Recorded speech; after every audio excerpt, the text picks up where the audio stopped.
لیکن آج اگر اس اخلاقی زوال پر گفتگو ہو اور اسباب تلاش کرنے کی کوشش کی جائے تو سارا الزام صرف ایک انسان پر آتا ہے،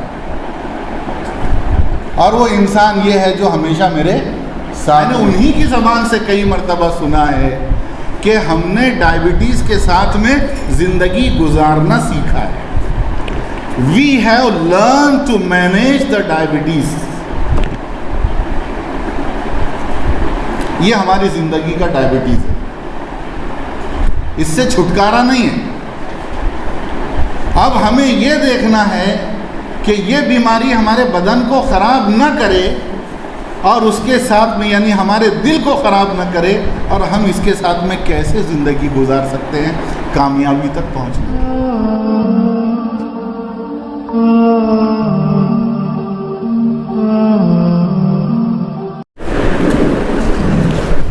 شکریہ قاری اشفاق صاحب.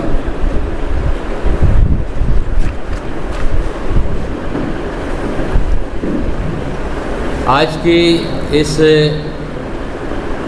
مجلس کو کیوں منعقد کیا گیا ہے، کیا وجوہات ہیں؟ یقیناً تشنگی ابھی بھی باقی ہے. ہماری فہرست میں ایک نام ہے رئیس ہائی اسکول کے پرنسپل علی جناب پرنسپل ضیاء الرحمان انصاری صاحب کا. قوموں اور ملتوں کی اجتماعی زندگی جیسا کہ تاریخ اقوام عالم بتاتی ہے مسائل ہی سے عبارت ہے. جو قوم یا ملت جس قدر زندہ ہوگی اس کے سامنے اتنے ہی مسائل آئیں گے اور چیلنج ہوں گے. اور اگر کوئی قوم آسمانی ہدایت کے تحت تشکیل پائی ہو اور اسے بنی نوع انسانی کو دنیا و آخرت میں سرخرو بنانے کے منصب پر فائز کیا گیا ہو تو اس کا چیلنج اور بھی بڑھ جاتا ہے. مسلمان ایسی ہی قوم اور فی زمانہ واحد قوم ہے، مگر یہ قوم نہیں ملت اور امت ہے جس کا سلسلہ انسان اول سے شروع ہوتا ہے اور کائنات کے خالق و مالک آخری رسول صلی اللہ علیہ وسلم کے ذریعے اس کی مکمل صورت گری کی گئی ہے. یہ امت آج مشکلات اور پریشانیوں سے ہو کر گزر رہی ہے. اس کی تاریخ کامیابیوں اور ناکامیوں کی تاریخ ہے. یہ جب بعمل اور اپنے فرائض منصبی کے سلسلے میں بیدار رہی کامرانیاں مقدر ہوئیں، اور جب بے عملی پر آمادہ ہوئیں نامرادیوں نے اسے آ گھیرا. یقیناً آج سب ہم یہی محسوس کر رہے ہیں. کہیں نہ کہیں دل و دماغ کے کونے میں اس بات کو محسوس کیا جا رہا ہے کہ اخلاق اور تہذیب اور معاشرتی پسماندگی کا شکار ہمارا معاشرہ رفتہ رفتہ ہوتے جا رہا ہے. اس بات کو محسوس کرتے ہوئے آج ہماری قوم ہماری ذمہ داریوں کے تحت اس عنوان کے تحت یہ پروگرام منعقد کیا گیا ہے. میں انتہائی ادب کے ساتھ ضیاء الرحمان انصاری صاحب سے درخواست کرتا ہوں اس شعر کے حوالے سے کہ نظر کو خیرہ کرتی ہے چمک تہذیب حاضر کی، چمکتا جو نظر آتا ہے سب سونا نہیں ہوتا. علی جناب ضیاء الرحمان انصاری صاحب.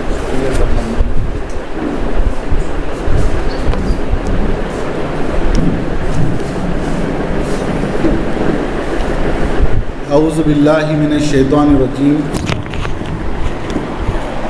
بسم اللہ الرحمن الرحیم. رب اشرح لی صدری ویسر لی امری واحلل عقدۃ من لسانی یفقہوا قولی. رب زدنی علما. اسٹیج پر تشریف فرما تمام معزز مہمانان، معزز حاضرین کرام اور پیاری بچیوں، السلام علیکم ورحمۃ اللہ وبرکاتہ.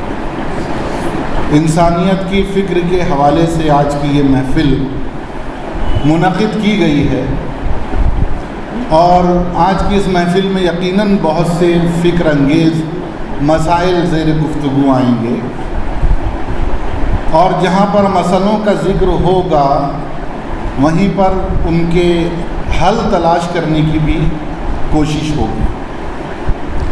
یہاں پر بالخصوص انسانیت کے ان مسائل سے بحث ہے جن کا تعلق ہمارے اخلاق اور کردار سے. اس سلسلے میں قرآن کریم کے اندر بہت ساری رہنما آیات موجود ہیں. انہی میں سے ایک یہ کہتی ہے بسم اللہ الرحمن الرحیم یا ایھا الذین آمنوا قوا انفسکم و اہلیکم نارا. اے لوگو جو ایمان لائے ہو، بچاؤ اپنے آپ کو اور اپنے اہل و عیال کو جہنم کی آگ سے. اسلام کا بہت بنیادی اصول یہ ہے کہ وہ ہر انسان کو خدا کے حضور جواب دہ بناتا ہے. وہ اخلاقی برائیاں یا وہ برائیاں جس پر کوئی انسانی حکومت گرفت نہیں کر سکتی، وہ گناہ اور وہ غلطیاں جو رات کے اندھیرے میں یا لوگوں کی نظروں سے پوشیدہ ہو کر ہوتے ہیں، اس پر سخت سے سخت اور جابر سے جابر حکومت قدغن عائد نہیں کر سکتی، بلکہ ان کا سراغ بھی نہیں لگایا جا سکتا. اور اگر سراغ لگا بھی لیا جائے تو اس پر کوئی حد قائم نہیں ہو سکتی. اس لیے پہلا اور اولین تقاضا تو یہ ہے کہ لوگوں کو اس بات کا احساس ہو کہ ایک دن اسے مرنا ہے اور اللہ کے حضور حاضر ہونا ہے. اور اس جواب دہی کی حد کو ایک مرحلہ اور آگے بڑھا کر یہ کہا گیا کہ صرف اپنے بارے میں ہی نہیں بلکہ اولیت کے درجے میں اپنے اہل و عیال کی بھی ہم کو فکر کرنی ہے. یہ وہ بنیادی نقطہ ہے کہ اگر خدا کے حضور اپنی ذات کی اور اپنے اہل خانہ کے حضور حاضر ہو کر جواب دینے کا احساس پیدا ہو جائے تو پھر اس کے بعد میں یوں سمجھ لیجئے کہ تمام مسائل کا حل ہمیں مل جاتا ہے. لیکن ظاہر بات ہے کہ تمام لوگوں کے نفس ایک جیسے نہیں ہوتے. سب کے دلوں پر ایمان کا سب کے دل ایمان کے اس درجے پر نہیں ہوتے کہ زندگی کے ہر معاملے میں اور ہر وقت وہ یہ احساس کر سکیں کہ کل ہم کو اللہ کے حضور حاضر ہونا ہے. اس کے لیے نبی کریم صلی اللہ علیہ وسلم کی سیرت کے کچھ سبق ہیں جو ہم کو سامنے رکھنے ہوں گے. اور آج ہم ایسی ہی کچھ باتوں پر گفتگو کرنا چاہتے ہیں. میں نے یہ محسوس کیا ہے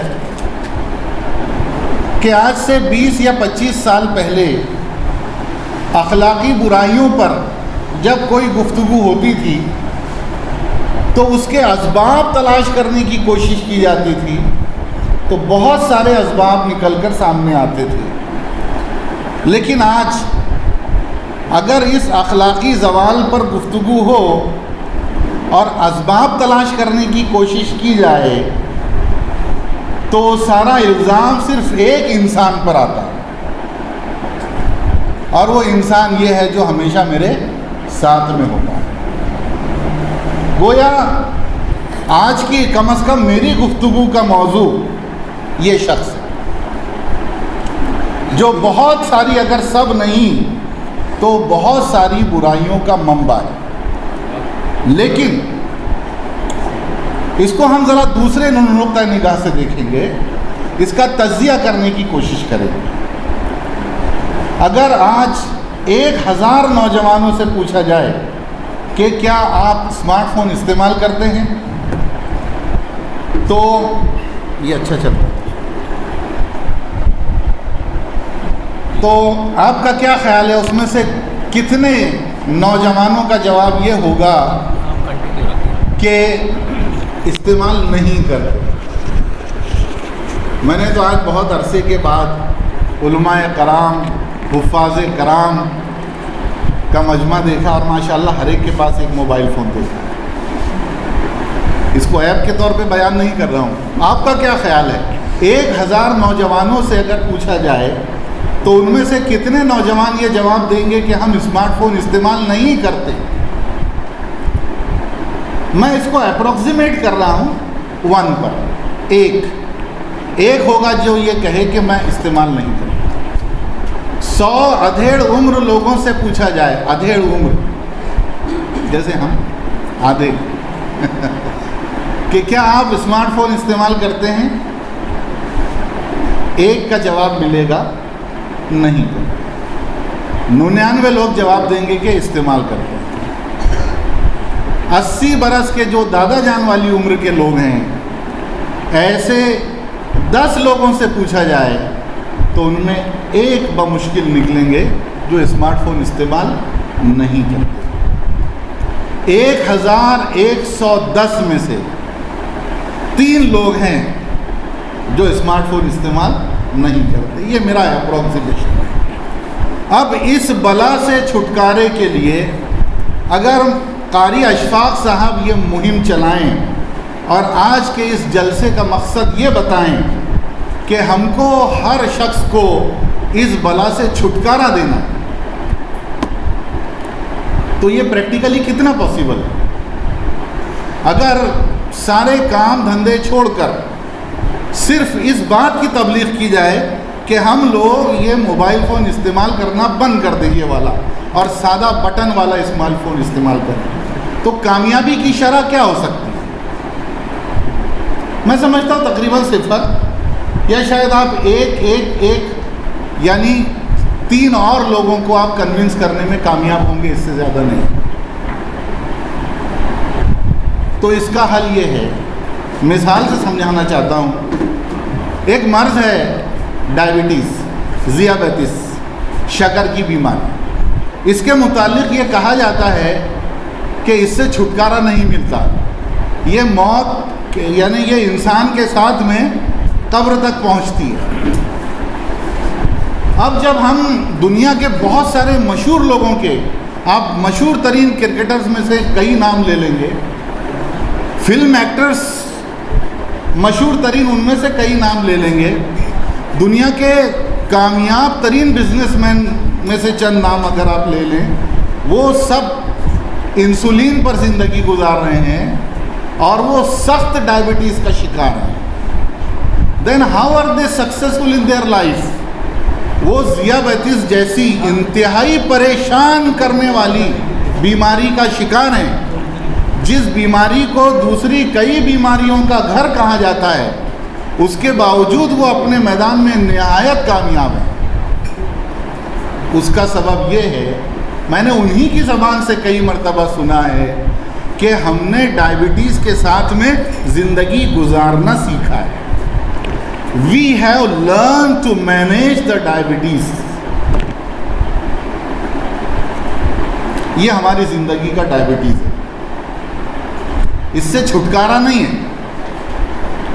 اب ہمیں یہ دیکھنا ہے کہ یہ بیماری ہمارے بدن کو خراب نہ کرے اور اس کے ساتھ میں یعنی ہمارے دل کو خراب نہ کرے، اور ہم اس کے ساتھ میں کیسے زندگی گزار سکتے ہیں کامیابی تک پہنچنے کے.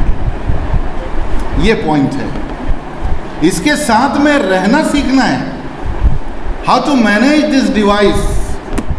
اور اس سلسلے میں یہ میری گفتگو اب خاندانوں سے بھی ہے اور فرد سے بھی ہے. سب سے امپورٹنٹ فیچر اس کے 2 ہیں، بہت سارے ہیں لیکن 2 ہیں اصولی اعتبار سے.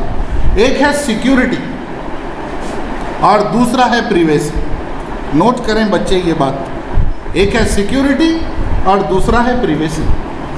جب آپ پہلے پر میں بات کروں گا، جب آپ یہ موبائل فون اوپن کرتے ہیں، آپ کسی ویب سائٹ پر جاتے ہیں، پھر وہاں سے کسی ویب سائٹ پر جاتے ہیں، یا آپ یوٹیوب اوپن کرتے ہیں، یا آپ کو واٹس ایپ پر کوئی لنک موصول ہوتی ہے اور آپ اس پر کلک کرتے ہیں.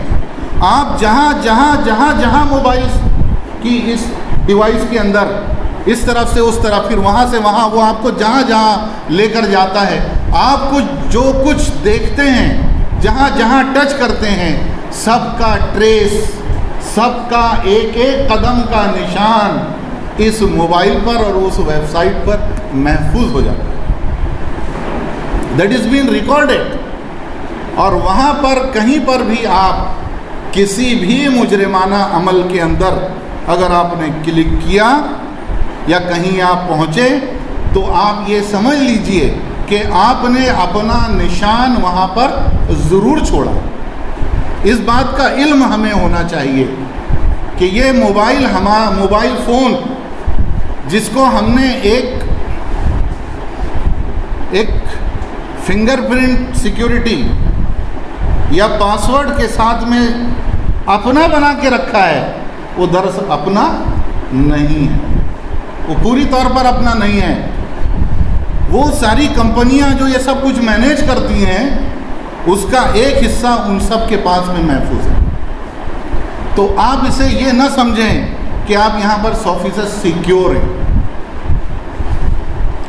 آپ کے بینک اکاؤنٹ کی ڈیٹیلز، آپ کے پاسورڈز، یہ سب آپ کو محسوس ہوتا ہے کہ اس موبائل تک محفوظ ہے. آپ کیا کسی موبائل فون کا تصور کر سکتے ہیں جس میں انٹرنیٹ نہ ہو؟ آج امیجن نہیں کر سکتے. میں نے کل ایک فریج خرید کے لے کر آیا، بہت شاندار فریج ہے، بہت اسپیس ہے اس کے اندر، بہت خوبصورت نظر آتا ہے، اور میں اس کے اندر کپڑے رکھ رہا ہوں، زیور رکھ رہا ہوں، جیولری رکھ رہا ہوں. تو آپ کو کیسا لگے گا؟ یہ ایک ایسا فریج ہے جو کولنگ نہیں کرتا. انٹرنیٹ کے بغیر یہ موبائل ایسا ہی ہے گویا ہم ایک فریج کا استعمال کر رہے ہیں ایک الماری کے طور پر. لیکن یہ جو انٹرنیٹ ہے یہ راستہ ہے، یہ نل کی طرح نہیں ہے جہاں سے صرف پانی آتا ہی آتا ہے. جو ڈیٹا ہم استعمال کرتے ہیں اس کا 50% حصہ وہ ہے جو آپ کی طرف آتا ہے، اس میں سے تقریباً 40% حصہ ہے جو آپ کی طرف سے اس طرف واپس جاتا ہے. اس کے بارے میں آپ نے کیا سوچا ہے؟ You are not secure. اور آج کی محفل کی گفتگو کم سے کم میرے حوالے سے زیادہ تر اس دوسرے ٹاپک پر ہے جس کا نام ہے پریویسی. یہاں پر یہ میرا بیگ رکھا ہے، یہاں میرے بیٹے یا میری بیٹی کو اجازت ہے کہ وہ یہ بیگ استعمال کرے. کبھی وہ اپنا کوئی سامان اس میں رکھ لیں، میں بھی اپنا سامان اس میں رکھوں. کبھی ضرورت ہو تو میرا بیٹا یا میری بیٹی اپنا وہ میرا بیگ اسکول لے کر چلے جائے، اجازت ہے اسے. لیکن آپ میں سے کسی اور کو اجازت نہیں. میرا وہ جو بیگ ہے اس پر ایک کی ہے، وہ کی میری اہلیہ کو معلوم ہے، میرے بیٹے کو معلوم ہے، میری بیٹی کو معلوم ہے، میرے گھر کے افراد کو معلوم ہے. لیکن مجھے نہیں معلوم میرے اس بیگ کی جو کی ہے وہ کسی اور شخص کے پاس نہیں پہنچنی چاہیے. یہ اصول ہے، اس میں کوئی غلطی ہے؟ این صحیح ہے یہ چیز. میرے بیگ کا جو تالا ہے وہ ایکسس میں ہے، اس کے اندر کا جو کنٹینٹ ہے، بیگ کی بات کر رہا ہوں میں، وہ میرے اور میرے اہل خانہ کے ایکسس میں، ہم سب کے استعمال میں ہے. یہ الگ بات ہے کہ میرے بیٹے کا بھی ایک اپنا بیگ ہے، میری مسز کا بھی اپنا بیگ ہے، لیکن ہم اس کو مشترکہ طور پر استعمال کرتے ہیں. اس مثال کو ذہن میں بٹھا لیں آپ. اب یہ جو تصویر میں نے کھینچی ہے اس کا اطلاق اس پر کریں آپ. کیا یہاں بھی وہی بات صادق آتی ہے؟ میرے بیٹے کا اپنا فون ہے، میرا اپنا فون ہے، لیکن کیا اس کے فون کی چابی میرے پاس ہے اور میرے فون کی چابی اس کے پاس ہے؟ جواب ہوگا نہیں. بچہ کمرے میں اکیلے کہیں بیٹھ کر فون ایکسس کر رہا ہے، اور جب وہ ماں کے یا باپ کے پیروں کی آہٹ محسوس کرتا ہے تو وہ اسکرین چینج کرتا ہے، فون کو آف کر دیتا ہے، رکھ دیتا ہے. عام سوچنے والے اس چیز کو کوئی معمولی بات سمجھ کے چھوڑ دیتے ہیں، لیکن میرے نزدیک تو سب سے بنیادی اہمیت یہی ہے کہ پریویسی کا جو تصور موبائل فون بنانے والوں نے رکھا وہ ان تک محدود رکھا جائے. ہمارا پریویسی کا تصور یہ ہے this is private to my family, but this is not private to myself only. یہ نوٹ کریں آپ, یہ پرائیویٹ ہے میرے ایک فیملی کے لیے. میں آپ کو بہت دعوے کے ساتھ میں یہ بات کہتا ہوں, جس گھر کے اندر فون کی چابی شیئر ہوتی ہے اس گھر میں ناخوشگوار واقعات ہونے کی گنجائش تقریباً 80% کم ہو جاتی ہے. یہ جو اچانک بم پھٹتا ہے نا ماں کے اور باپ کے سامنے کہ بچی غائب, بیٹا غائب, وہ مرحلہ نہیں آئے گا, وہ مرحلہ نہیں ہے. یہ چیز گھروں کے اندر ہونی چاہیے. جو پریویسی کا تصور ہے, اس تصور کو گھر کے اندر بدلنے کی بہت ضرورت ہے. اور میں نے اپنی فیملی میں اس کا تجربہ کیا ہے. میں نے یہ کہاں سے سیکھا یہ بتانا بھی بہت ضروری ہے. میری ایک بڑی فیملی برہان پور میں رہتی ہے, بہت بڑا خاندان ہے اور مالی اعتبار سے بہت اچھے نہیں ہیں. تو ایک فون ہے گھر میں درمیان میں پڑا رہتا ہے, وہ اسمارٹ فون ہے اور وہ سب کے استعمال میں ہے. اس میں فیس بک بھی ہے, اس میں واٹس ایپ بھی ہے, انسٹاگرام بھی ہے, لیکن سب دیکھتے ہیں. دادی بھی دیکھتی ہے, بچوں کو پوتوں کو کوئی چیز اچھی لگتی ہے وہ دادی کو آ کر بتاتے ہیں. بہت اعتماد کے ساتھ میں وہ یہ فیملی کہہ سکتی ہے کہ یہاں پر میرے نوجوان نسل کو وہ خطرات نہیں ہیں جن کی تشویش میں ہم لوگ سب یہاں پر جمع ہوئے ہیں. یہ پریویسی کے اس تصور کو وہاں پر بدلنا بہت ضروری ہے. تیسری چیز اس حوالے سے دوستی کے تصور کو بدلنا پڑے گا. نوجوانوں کے لیے دوستی جو ہے, فرینڈشپ نا, وہ بہت اہم فیکٹر ہوتا ہے, بہت اہم فیکٹر ہوتا ہے. اور شاید ماں باپ کبھی کبھی اس چیز کو سمجھ نہیں پاتے. تو ایک بچی ہے اور اس کے 5 دوست ہیں, 5 سہیلیاں ہیں اس کی. ان 5 سہیلیوں میں سے ایک سہیلی ماں ہو. وہ جو 20% میں نے گنجائش بتائی نا حادثے کی, وہ یہاں پہ ختم ہو جائے. ایک لڑکا ہے, اس کے 5 دوست ہیں, 5.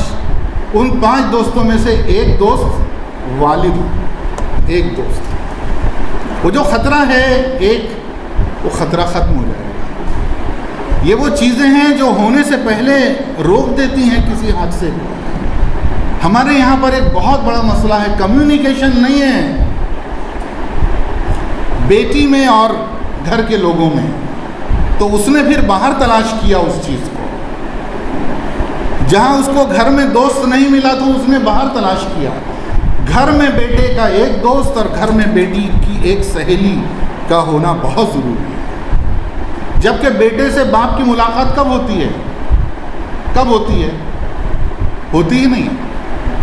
اتوار کو کبھی ہو جائے تو ہو جائے, کیونکہ صبح جب بچہ اٹھا تو باپ کام پر جا چکا تھا,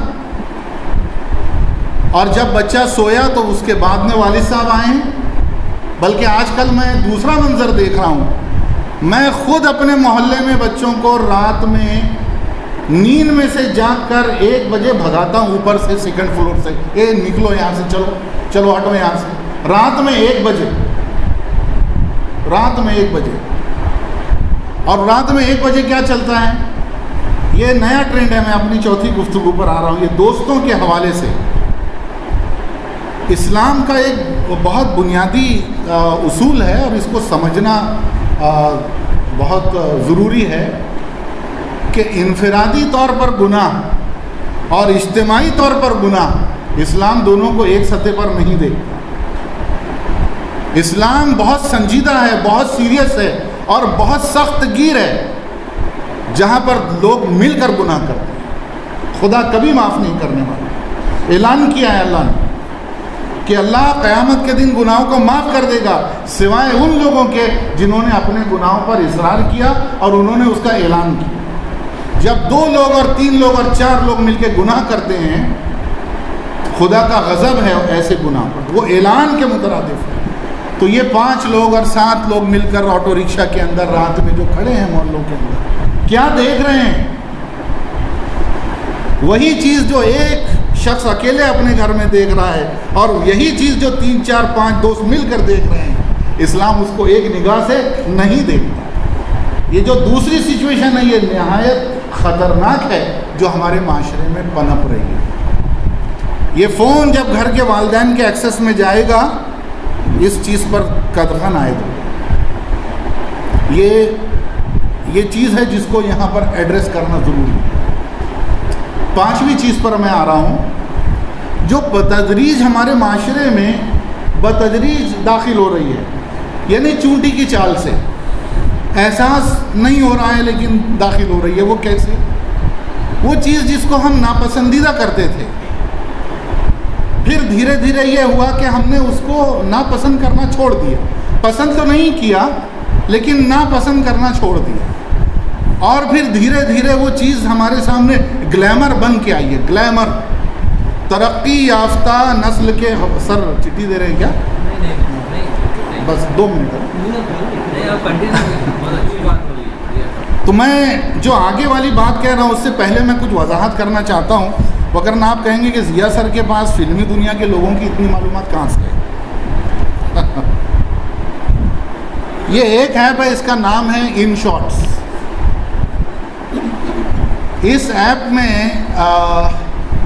کچھ بھول گیا، ہاں 60 ورڈز، 60 الفاظ میں خبر آتی ہے، اونلی 60 ورڈز۔ تو یہ میں بہت پابندی کے ساتھ میں دیکھتا ہوں، اتنی پابندی سے دیکھتا ہوں کہ آخر میں وہ اس کا میسج آتا ہے، بہت کانگریچولیشنس، آج آپ نے آپ کی ساری خبریں پڑھ لی۔ وہ خبریں ختم ہونے تک، اور روزانہ پھر میں 2-3 گھنٹے کے بعد پھر مجھے خیال آتا ہے دیکھیے کیا خبریں ہیں۔ اس میں تمام دنیا کی خبریں ہیں، اس میں اسپورٹس کی ہیں، اس میں پالیٹکس کی خبریں آتی ہیں، اور اس میں سیاست کی علاوہ فلمی دنیا کی خبریں آتی ہیں۔ اب وہ دیکھ کر اوپر تصویر بھی آتی ہے، اس وقت نیٹ سے ڈاؤن لوڈ نہیں ہو رہی ہے، تصویر آتی ہے۔ وہ خبریں دیکھ کر میں بہت سارے ایکٹرز کو اور ایکٹریسز کو پہچاننے لگ گیا۔ تو جب ایڈورٹیزمنٹ آتی ہے تو میں اپنے گھر والوں کو کہتا ہوں کہ آپ جانتے ہیں اس کا نام کیا ہے؟ بولے نہیں۔ پھر میں نام بتاتا ہوں تو حیرت زدہ رہ جاتے ہیں، یہ نام کیسے پتا؟ انہی خبروں سے میں ایک بہت عرصے سے میں دیکھا، ایک صاحبہ کی ابھی شادی ہوئی ہے 3 دن پہلے جمعرات کے دن، راجستھان کے ایک محل میں، قلعے میں، اور کئی جوڑے اس سے پہلے وہاں پر جا کے انہوں نے شادی کی۔ تو جن صاحب سے ان سے شادی ہوئی تو اس سے پہلے وہ کسی اور کی دوست تھی، اس سے 2 سال پہلے پھر وہ کسی اور کی دوست تھی، پھر اس سے 2 سال پہلے وہ کسی اور کی دوست تھی۔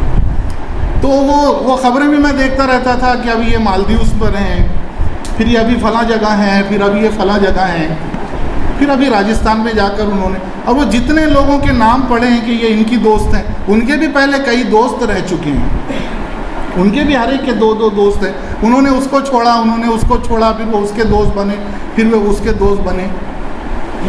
ہم یہ آج سے 50 سال پہلے سنتے، 30 سال پہلے سنتے، بڑا معیوب لگتا، لیکن میں سچ بتاتا ہوں آج ہماری آنکھوں کا پانی مر گیا، یہ چیز ہمارے لیے نیوٹرلائز ہو گئی ہے، نیوٹرلائز۔ علامہ ابن جوزی 7ویں صدی کے صدی ہجری کے مشہور عالم دین گزرے ہیں۔ ان کی کئی معرکۃ الآراء کتابوں میں سے ایک کتاب کا نام ہے تلبیس ابلیس، کہ ابلیس گناہ کے کاموں کو کیسے خوبصورت بنا کے دھیرے دھیرے ہمارے سامنے پیش کرتا ہے، نیوٹرلائز کرتا ہے۔ لباس پہنا، تلبیس یعنی لباس پہنانا، ابلیس کیسے لباس پہنا کر ہمارے سامنے پیش کرتا ہے۔ آج ہمارے آنکھوں کا پانی مر گیا۔ بوائے فرینڈ اور بوائے فرینڈ کا یہ جو لفظ ہے، آج سے 20 سال پہلے اس اسٹیج سے اگر کہا جاتا تو چونک جاتے سب، کیا لفظ ہے؟ Boy friend, girl friend, stage پر ایسی بات کی گئی اور کل خبر آ جاتی، احتجاج ہوتا کہ بھائی فلاح انسانیت کے پروگرام میں گرل فرینڈ اور بوائے فرینڈ پر بات ہوئی۔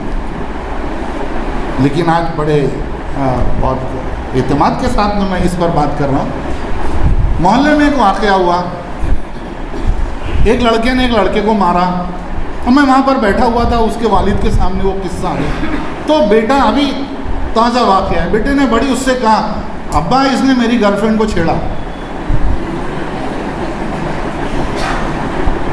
آج سے 20 سال پہلے اس بات کا تصور کریں، ممکن تھا یہ ممکن نہیں تھا۔ ہماری نوجوان نسل ان چیزوں سے کے سامنے یہ چیزیں نیوٹرلائز ہو رہی ہیں۔ آپ سمجھیں اس چیز کو، یہ آگے آگے یہ جا رہی ہیں کترینہ کیف، اور ان کے پیچھے پیچھے ہم جا رہے ہیں. بھلے فاصلہ بہت لمبا ہے لیکن یہ فاصلہ بٹے گا، یہ کم ہوگا. یہ فاصلہ اس چیز پر غور کرنے کی ضرورت ہے. یہ کہاں سے آ رہا ہے؟ سب یہاں سے آ رہا ہے. اس پر قدغن عائد کون کر سکتا ہے؟ ہماری مائیں، ہمارے والد. میں آپ کو بتاؤں کہ سارا مسئلہ اگر اس کو آپ ٹاپک چینج کریں تو اس پروگرام کا یہ بھی ٹاپک ہو سکتا ہے کہ خاندان کی کیا ذمہ داری، خاندان کے بڑے کا کیا کام ہے کہ وہ خاندان کو کیسے لے کے چلے.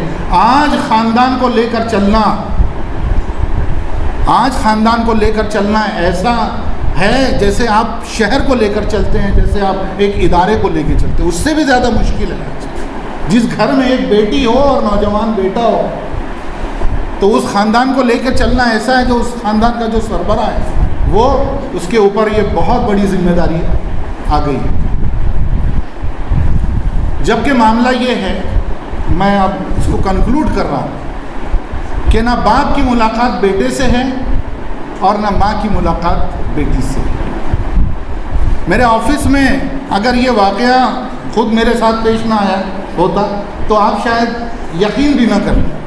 میرے دفتر میں یہ واقعہ ہوا ہے کہ میں نے باپ سے پوچھا کہ آپ کا بیٹا ہے کتنا بڑا، آپ اس کا داخلہ جو ہے 9ویں میں کروانا چاہتے ہیں. آپ دیکھیے میں جو بات بتانے جا رہا ہوں آپ یہ بالکل نہ سمجھیے خدا را کہ میں پھیکم پھاک کر رہا ہوں، خدا کی قسم میرا بیٹا اتنا بڑا ہے. آپ کیسے کہہ رہے ہیں؟ اب میں پھر کہہ رہا ہوں کہ آپ یقین کریں، بخدا میں جھوٹ نہیں کر رہا. ابھی کوئی اتنا کہتا ہے، کوئی اتنا کہتا ہے، اس نے کہا اتنا.